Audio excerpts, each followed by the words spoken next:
logique j'appelle ça aussi le savoir écrire un arrangement pour n'importe quel système mécanique qui contient bien sûr les raisons et le réseau le français qu'on utilise en mixeur, l'équation de la c'est le deuxième chapitre. Donc l'équation de Lagrange. L'équation de Lagrange est aussi l'équation de Lagrange décrit la dynamique du système par le biais d'un fonctionnel qu'on appelle la fonction de Lagrange et qu'on note elle qui est en fonction des paramètres de configuration à l'état généralisé et ce fonctionnel bien sûr est homogène à l'énergie, c'est-à-dire à une dimension de l'énergie. Donc, plusieurs approches pour établir les équations de Lagrange. Dans le cas simple, on peut établir cette équation à partir des principes fondamentaux de la dynamique.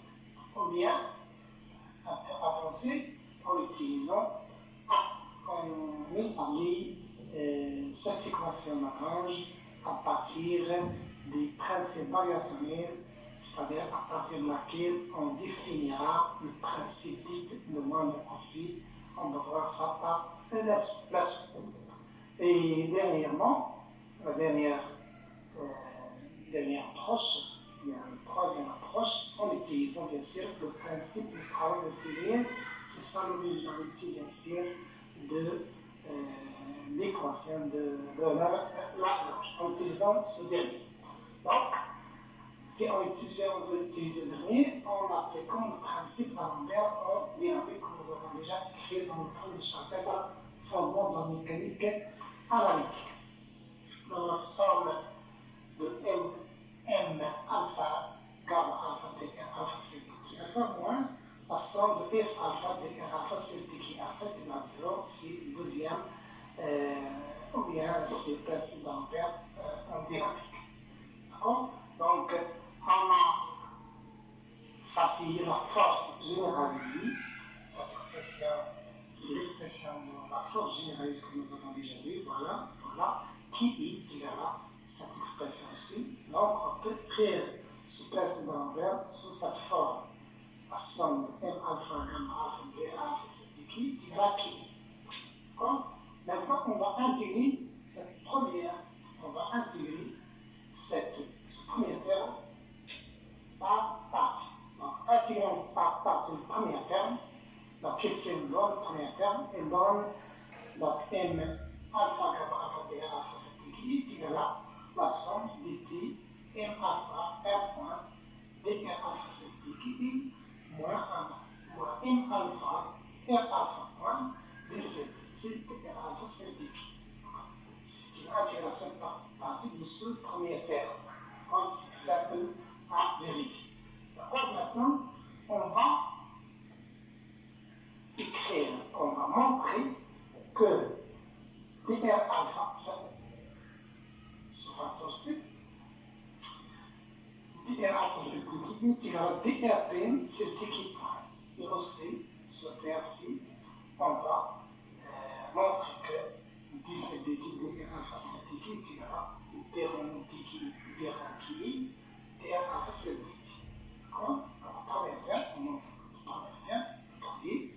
comment fait pour montrer cette égalité. Donc, qu'est-ce qu'on a? On a la vitesse V, le alpha, c'est égal à R point alpha. Si on différencie la différentielle de cette expression de la vitesse, c'est écrit sous cette forme en fonction des coordonnées généralisées et le point mixte.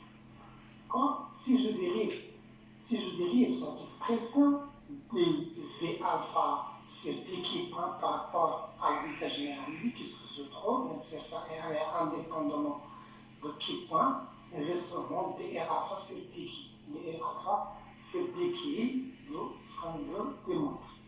Voilà. D'accord? Donc, deuxième chose à démontrer, c'est de démontrer cette égalité ici. D'accord? Donc, c'est pour cela nous avons déjà, on a différencie ce terme ici. En différenciant en fonction de coordonnées généralisées le temps DC, donc dr c'est dq, en fonction de dqj, et on voit l'expression. Donc, je peux sortir dqi donc qui ne dépend pas de la sommation. Donc dqi, qu'est-ce qui reste dr alpha sur dqj, q point g, dq point g plus dr sur dt. Voilà. Donc, qu'est-ce que représente ça? Qu'est-ce que représente? Elle représente la vitesse. Elle représente directement la vitesse, c'est dv alpha sur dqi, qui est égal, bien sûr, d sur dqi. Et la vitesse, bien sûr, c'est dr alpha sur dt. Voilà tout ce qu'on veut démontrer, c'est-à-dire visuel, égalité à démontrer. D'accord? On remplace maintenant. Donc, d'après les critères, la première critère, nous avons V, l'équation d'Alembert s'écrit sous cette forme, en remplaçant le premier terme par l'intégration, par les deux termes par partie. Donc, le premier terme, on va remplacer dr alpha sur dqi par dr point sur dqi. D'accord? Donc, les termes de Frozen ici deviennent, en remplaçant ici par dr alpha sur dqi point, et bien sûr, ça, cette expression par quoi j'ai créé ce que nous avons déjà démontré, donc c'est dr point sur dqi, qui est égal à qui. D'accord? Alors, ce terme, dr alpha sur dqi, c'est dérivé de la vitesse, par rapport à t, à dqi.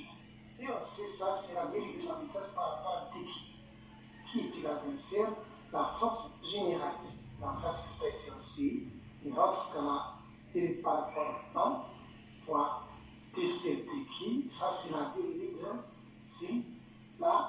l'expression de l'énergie cinétique, c'est la dérivée par rapport la dérivée de l'énergie cinétique par rapport à qui est point. Le deuxième terme, moins, le deuxième terme qui est dans cette dqi, la somme de 1 demi m alpha v au carré. C'est simple à vérifier pour ça aussi, c'est l'énergie cinétique, c'est la dérivée de l'énergie cinétique par rapport à dqi. D'accord? Donc, qu'est-ce qu'on obtient? On obtient dc dt, dc dqi point t moins dc dqi, t est égal à qui? Ce que nous avons obtenu. Donc, qu'il soit I, d sur dt, dt sur dqi point I, moins dt sur dqi est égal à qui? Bien sûr, je note que ça, ce sont des étapes calculées pour établir l'équation de la donc c'est ça l'utilité de cette partie de ce chapitre 2. Donc, on peut obtenir l'équation de Lagrange en utilisant l'expression de celle de l'énergie cinétique. C'est-à-dire, à partir de l'énergie cinétique, je peux exprimer ou bien établir l'équation de Lagrange. Donc, l'énergie cinétique, on parle d'un système s'écrit sous sa forme, T égale 1 demi, sigma de alpha jusqu'à n, m alpha v alpha plutôt successive quand il y a n alpha particules. Quand il y a n particules, alpha c'est la particule, n c'est la n alpha c'est la troisième particule. Donc, je fais un sommation. Et maintenant, je dérive ça par rapport à la vitesse générale. Qu'est-ce que je trouve? C'est la dérivée, la vitesse générale ici, donc c'est la somme de m alpha, t v alpha c'est dqi. Et donc, c'est ça, la dérivée par rapport à la vitesse généralisée, par rapport à la vitesse généralisée. Donc, quoi est égal? C'est égal à la somme de m alpha et alpha, cette expression, mais comme nous avons déjà démontré, c'est dr alpha sur dqi. Dr alpha sur dqi. Maintenant, on va dériver ça par rapport au temps. Vous avez vu? Dériver de l'énergie par rapport à des différentiels, des partiels qui est bon par rapport au temps.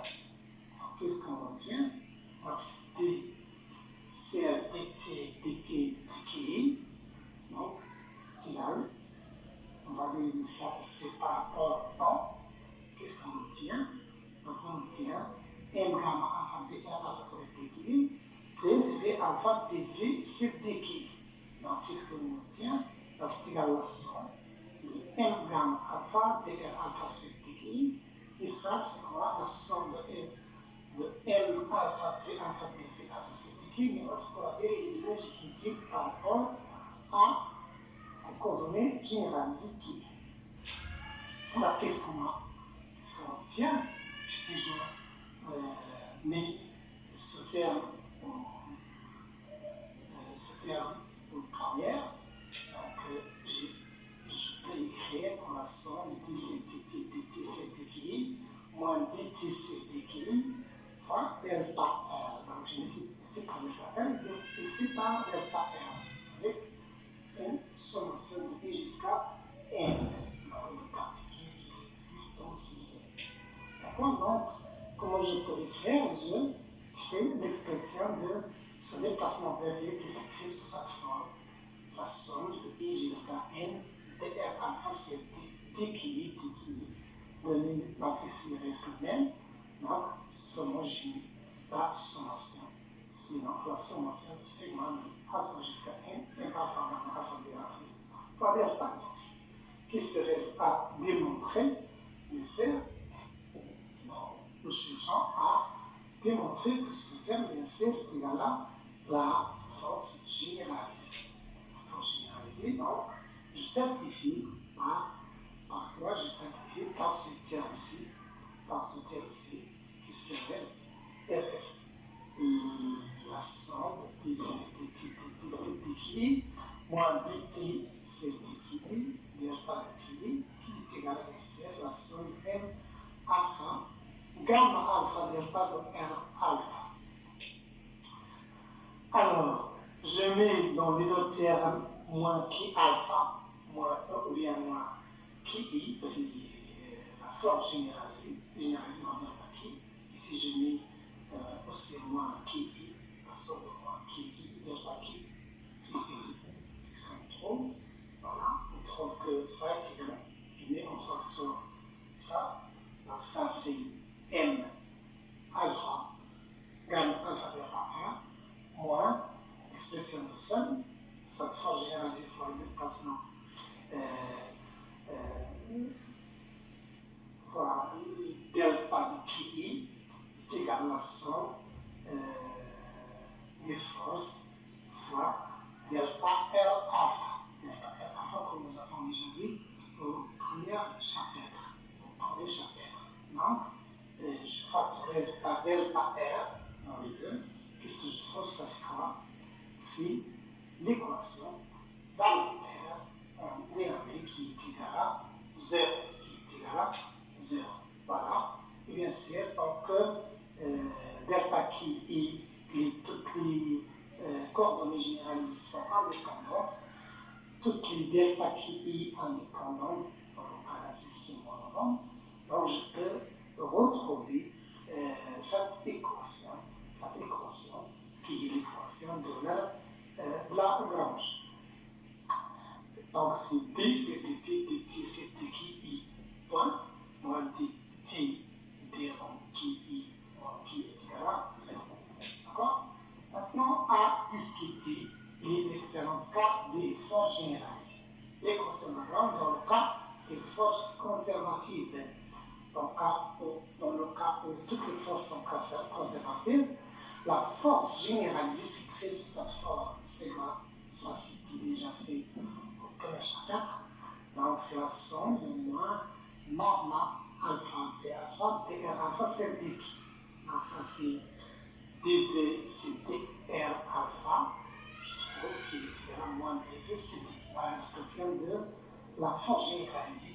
Regardez comment moins d rond v sur d rond qui dans le cas où toutes les forces sont considérées. Donc, l'équation va s'écrire sous cette forme, ATP par rapport à 1 de légitimité par rapport à qui point, moins dt c'est t qui est égal à moins dv c'est dt.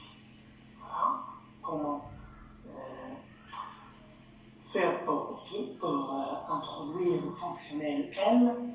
D'accord? Donc, je peux, tant que V ne dépend pas de coordonnées généralisées, on ajoute un terme, ce qui est dv, c'est dqi et point. donc qui est égal à 0, donc l'énergie potentielle ne dépend pas de la vitesse généralisée. Qu'est-ce que je vois? Bien sûr, quand je pose, ou bien je mets cette équation sur cette forme.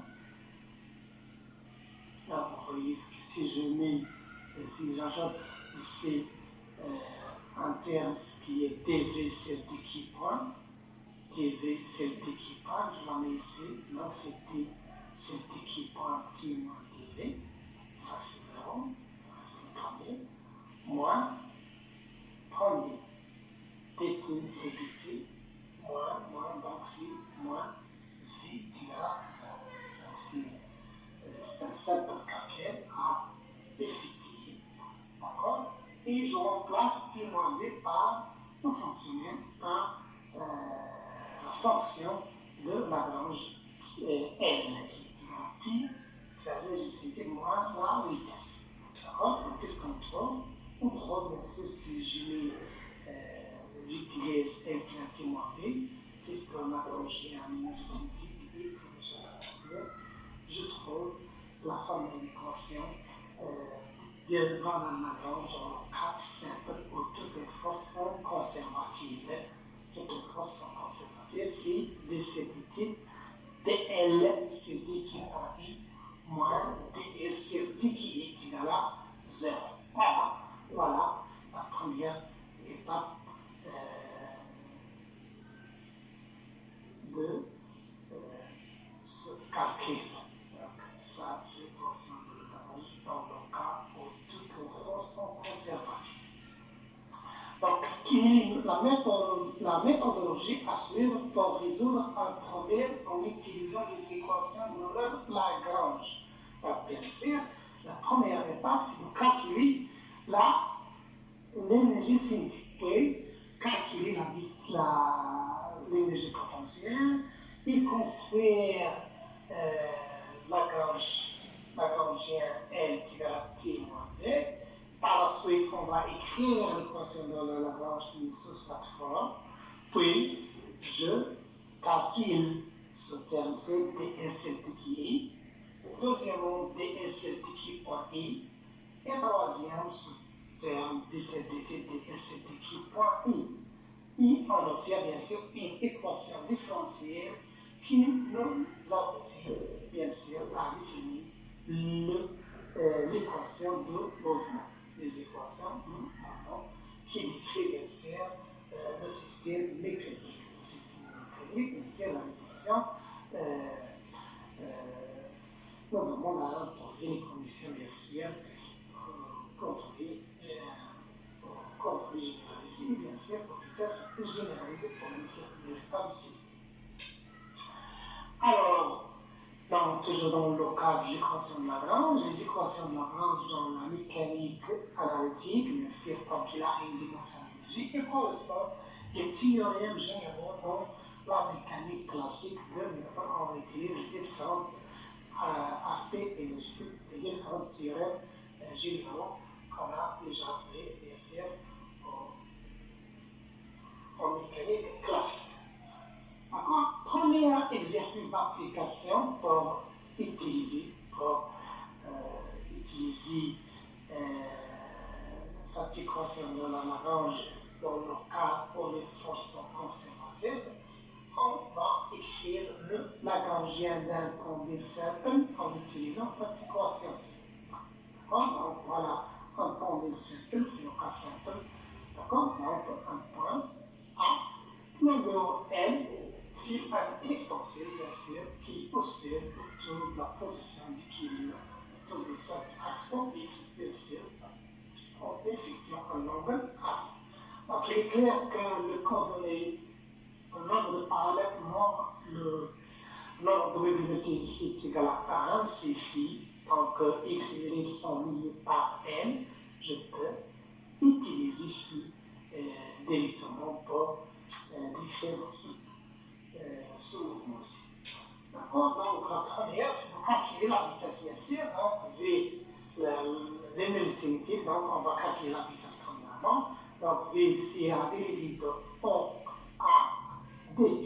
Donc O A dt, c'est directement automatiquement M. Or, et la dérivée c'est M d'abord, la dérivée de sa position A. Et on revient sur M fait point E phi. Donc, l'énergie cinétique directement c'est 1 donné L fait au carré, donc c'est 1 donné M, L fait point au carré. Elle fait point au carré. Maintenant, l'énergie potentielle. L'énergie potentielle, l'origine c'est la position d'équilibre. Donc, généralement, V est égal à moins l'intégrale de P, la force, dx, donc c'est moins mg, x plus une constante. Cette constante a déterminée, et c'est la projection c'est x, c'est x, qui est égal à ciel, et cosine de phi.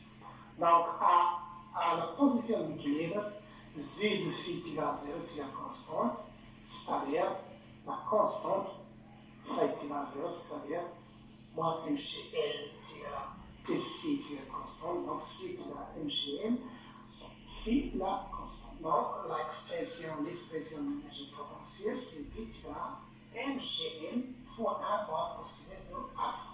Voilà, donc on a calculé la énergie, la vitesse, maintenant on va exprimer le fonctionnel L.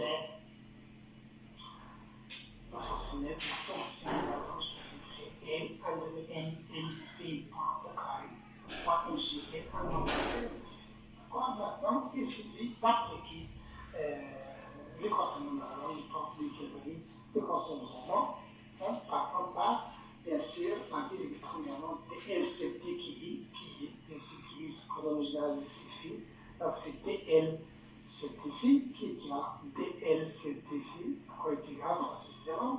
Il reste cette expression-ci, bien sûr, si vous prenez ça, c'est 0, donc il reste MGL cos phi, on a dérivé, donc il y en a moins MGL sin 9. Donc c'est clair, cette expression. C'est clair, à partir de cette expression produite sur DL sur T. Maintenant, on va calculer DL sur T qui est point. Qui est égal à DL sur T qui est point. On sait quoi? La dérivée de ça par rapport à phi point. Et on a première terme, c'est 2. Donc c'est éliminé, donc il reste M et le carré phi point. M et le carré phi point. Je dérive par rapport au temps. Donc DL sur T qui est point est égal à dc de phi de LCT qui est égal à M et le carré phi le point. C'est un peu ça, casse un peu ce monde pour s'entraîner à utiliser l'équation de Lagrange pour définir l'équation pour ajouter à l'équation. Maintenant, l'équation de Lagrange est écrite sous cette forme de LCT pour moi, DL CT égal à. Donc, on obtient l'équation différentielle sur un pendule simple, d'accord? Un pendule simple. Et dans le cas des faibles oscillations, bien sûr, signifie que la fiche je trouve avec phi de point plus GL phi égale à 0. C'est l'équation différentielle. Je peux déterminer l'équation du moment différencié. La solution de cette équation, bien sûr, comme vous le savez, c'est phi qui est égal à l'amplitude A, par exemple, ou bien l'amplitude A fois cosinus oméga t,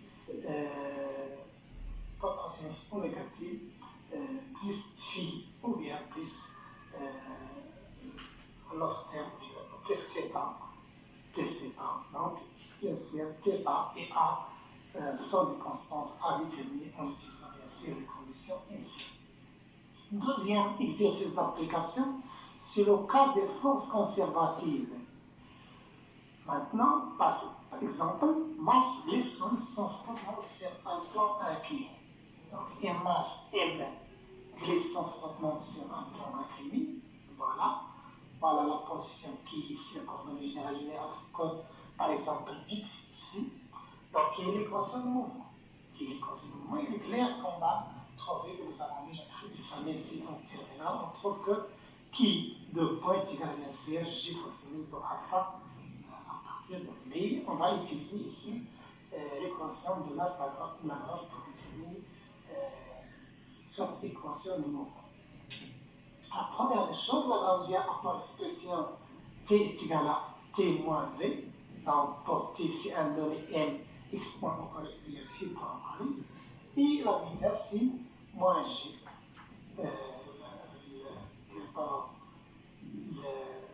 l'énergie potentielle avec l'énergie, avec l'origine ici, entre moins mg. Moins mg h, moins mg h avec h est égal à x fois sinus de alpha. Sinus de alpha, ce que j'écris ici.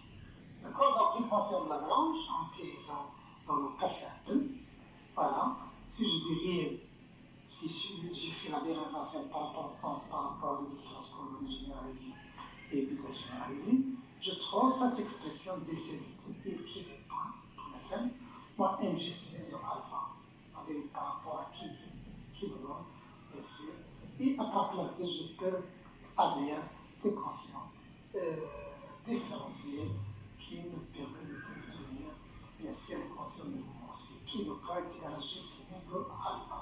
C'est un cas qui est très simple, mais il faut encore savoir comment utiliser l'équation de Lagrange.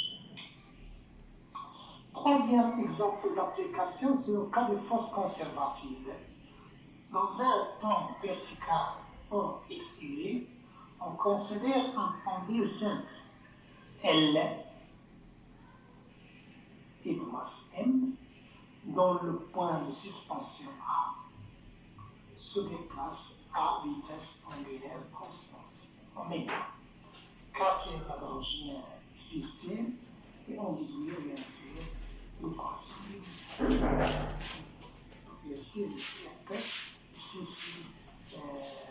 si θ est égal à cos, on écrit un cosine, bien sûr, c'est égal à 1 si je considère déjà une constante. Donc on va s'entraîner à établir les problèmes de mouvement de lucidité. Maintenant, la réponse. La masse M à propre coordonnée, voilà, la masse M, coordonnée x et y, donc x c'est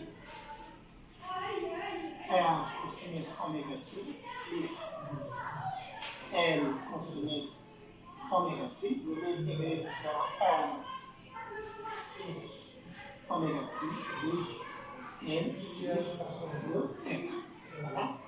Maintenant, on va calculer bien sûr la vitesse et la l'énergie cinétique. Donc la vitesse, on va dériver ça par rapport au temps, par rapport au temps. D'accord? Donc c'est A dérivé de x, A dérivé de y, il faut bien sûr l'énergie cinétique qui est égale à 1 demi au carré, et je trouve cette expression-ci. Donc c'est ça qui est à effectuer pour établir l'expression de l'énergie cinétique. Voilà l'expression de l'énergie cinétique. Et reste maintenant l'expression de l'énergie potentielle en considérant que ce point, c'est l'origine de l'énergie potentielle ou l'énergie potentielle NL. Donc, qu'est-ce que je trouve? Moins mgx, moins mg fois x, et mg, moins l'énergie potentielle est égal à moins mg x avec x égale à r cos oméga t plus l de θ. Donc, j'ai dit que t, après sa application, s'écrit sous cette forme. Et bien sûr, l'énergie potentielle, c'est moins mg x qui est égal à moins mg fois l'expression de θ en fonction de oméga et de θ. On dérive maintenant le Lagrangien, ça peut pas écrire, donc t moins v, c'est égal à cette expression-ci. Première moins la deuxième. Voilà. Et maintenant, en utilisant l'équation de Lagrange, donc on utilise l'équation de Lagrange, je dérive dl par rapport à dθ. Donc si je dérive tout ça, je dois le premier terme à trouver, c'est l au carré θ. Et le deuxième, j'élimine, ça fait pas point, donc c'est avec m sur 2, donc c'est m, voilà m, L oméga, R cosinus oméga t moins θ. Voilà, dérivé de dl sur dθ. On dérive ça par rapport au temps. Qu'est-ce que je trouve? Je trouve m, L, θ de point, et je dérive ça, bien sûr, dérive ça par rapport à θ point, c'est oméga moins θ moins sinus oméga t moins θ. Voilà, c'est ça, tout ce calcul qui est simple. Maintenant, il reste à calculer dl sur dθ. dl sur dθ, c'est 0, 0, reste seulement ces expressions la première. Donc, je dérive ça par rapport à θ, puis je dérive ça c'est indépendant. Là, il reste cosinus de θ aussi à dériver par rapport à θ. Qu'est-ce que je trouve? dl sur dθ égale à directement cette expression m de n oméga r par sinus oméga t moins θ moins mgn sinus de θ qui est après cette expression, je trouve cette expression-ci. Donc, je signale que ds de θ est séparé à partir de cette expression. Donc, 0, 0, non, ça dérive ici de n oméga r θ point. Cosinus de ça, c'est dérivé par partie, c'est moins, et sinus, moins sinus, donc moins, c'est plus sinus. Et ici, c'est moins, c'est mgn, moins sinus de θ. Voilà ce que j'ai trouvé ici. Alors, maintenant, j'ai calculé différents termes de l'équation de Lagrange. Maintenant, il suffit d'appliquer l'équation de Lagrange. Donc l'équation de mouvement donnée par l'équation de Lagrange, voilà, qui est égale à cette expression moins ds est égale à 0. Donc voilà l'équation différentielle trouvée dans notre cas, on va dire qui est un point qui possède autour de l'axe OX. Alors, cette expression est égale à 0. Cette expression est égale à 0. L θ moins L donc plus. Mais c'est une simplification, il faut la remarquer.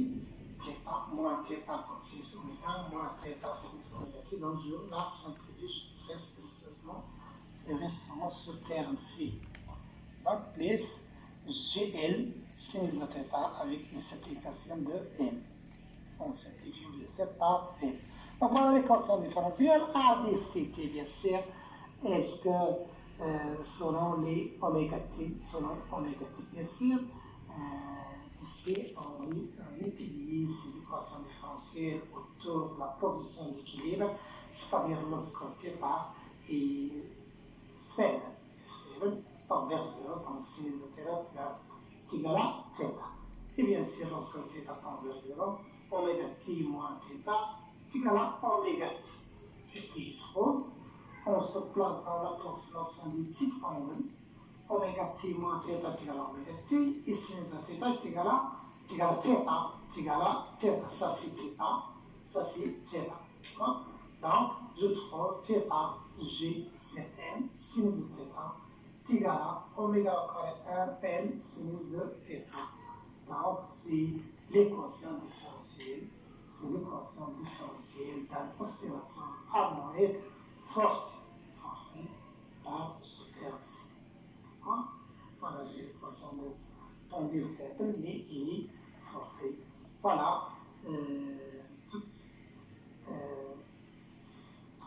une explication rapide comment utiliser l'équation de Lagrange dans le cas où toutes les forces sont conservatrices, c'est-à-dire aucune force de